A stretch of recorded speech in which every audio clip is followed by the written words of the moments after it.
Biden साहब कह रहा है इजराइल को कि आप ये अब अटैक्स बंद करो, लेकिन लग रहा है इजराइल किसी को सुन नहीं रहा।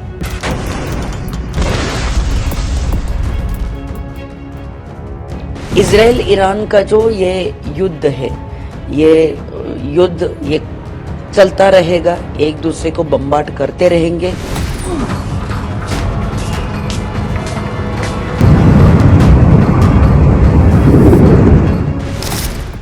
इजराइल और ईरान के बीच युद्ध खत्म होने का कोई संकेत नहीं दिख रहा। हाल ही में इजराइल ने ईरान पर कई हमले किए हैं। ईरान के खिलाफ इजरायली सेना सीधे युद्ध में उतर गई है। ईरान पर इजराइल के हमले का एक्सक्लूसिव वीडियो सामने आया है, जिसे देखकर अंदाजा लगाया जा सकता है कि इजरायली मिसाइलों से ईरान किस कदर दहल उठा होगा। इजरायली रक्षा बलों आईडीएफ ने ईरान में हमले करने की पुष्टि की है। आईडीएफ ने कहा कि वह ईरानी सैन्य ठिकानों पर सटीक हमले कर रहा है। हमला रुका ही नहीं, इजराइल ने पूरी रात ये हमले जारी रखे। वहीं इस दौरान इजराइल के प्रधानमंत्री बेंजामिन नेतन्याहू ने हमलों पर बारीकी से नजर रखी, जिससे कोई चूक न हो। गौरतलब है कि ईरान ने कई महीनों तक इजराइल पर लगातार हमला जारी रखा था, जिसके जवाब में इजराइल की तरफ से ये हमले किए गए हैं। आईडीएफ ने कहा है कि ईरानी शासन और क्षेत्र में उसके प्रतिनिधि 7 अक्टूबर से लगातार इजराइल पर हमला कर रहे हैं, जिसके जवाब में अब इजराइल ईरान से सीधे युद्ध की राह पर है। क्या हो गया है कि इजराइल को जब अटैक हुआ था 1 अक्टूबर को, ईरान ने 200 मिसाइल उनके ऊपर लगाए। तो इजराइल ने कहा था हम अपने समय जब ठीक होगा हम रिटेलिएटरी अटैक, मतलब वापस से अटैक करेंगे। अब लग रहा है शनिचर सवेरे उन्होंने अपने हवाई जहाज वॉर प्लेन्स के साथ तेहरान में, कहते हैं विथ प्रिसिशन, मतलब बिल्कुल ठीक जगह पे हमने सिर्फ मिलिट्री एस्टेब्लिशमेंट में अटैक किया है। तेहरान रेडियो और टेलीविजन बता रहा है कि काफी बमबारी की आवाज आ रही थी तेहरान में। कहते हैं 3 जर्नलिस्ट भी मारे गए। अब ये सवेरे शनिचर को हुआ है और ये भी पता चल रहा है कि बाइडेन साहब को पता चल रहा था, जेक सुविलन बता रहा था कि कुछ ऐसे होने वाला है।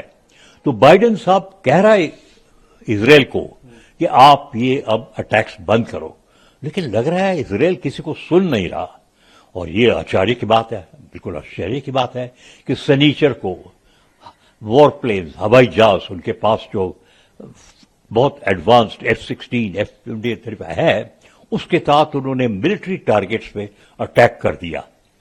अब ये अटैक अगर जो ईरान चुपचाप ले ले तो हो सकता है ठीक है, नहीं और उन्होंने भी कुछ किया तो छोटी लड़ाई मिडिल ईस्ट का संभव लग रहा है। इजराइल ने ईरान के ऊपर कुछ 100 के करीब वॉर प्लेन से अटैक किया है, ये खबर है। F-35 से अटैक किया है और बेसिकली इजराइल ने टारगेट किया ईरान के मिलिट्री बेसिस के ऊपर। तो इजराइल और ईरान की जो दुश्मनी है वो बहुत सालों से है और अगर हम इतिहास को देखें तो इसके पहले ये 2 देश बहुत अच्छे दोस्त थे एक जमाने में, लेकिन तब से दुश्मनी शुरू हुई जब से ईरान ने पैलेस्टीनियन को रिकॉग्नाइज किया और पैलेस्टीन के जो लोग हैं वो अप्रेस्ड है ऐसा मानने लगे और तब से ये इनकी दुश्मनी शुरू हुई और ये दुश्मनी आज भी हम पूरी दुनिया देख रही है। इजराइल ईरान का जो ये युद्ध है, ये युद्ध ये चलता रहेगा, एक दूसरे को बम्बार्ड करते रहेंगे, एक दूसरे के ऊपर मिसाइल दागते रहेंगे जब तक के ये दोनों देशों को ये ना लगे कि अब हमने रुक जाना चाहिए। At one point of time इनको ये लगना चाहिए। आशा करते हैं कि ये जल्द खत्म हो, क्योंकि उसकी वजह से महंगाई बढ़ रही है। मिडिल ईस्ट में जो मिडिल ईस्ट का जो ऑयल सप्लाई है उसके ऊपर बहुत बड़ा प्रश्न चिन्ह लगा हुआ है और ये जो सारे मिडिल ईस्ट के जो देश है, ये सारे देश आपस में लड़ रहे हैं। आईडीएफ ने साफ तौर से कहा है कि वह इजराइल की रक्षा के लिए जो भी आवश्यक होगा वह करेगा।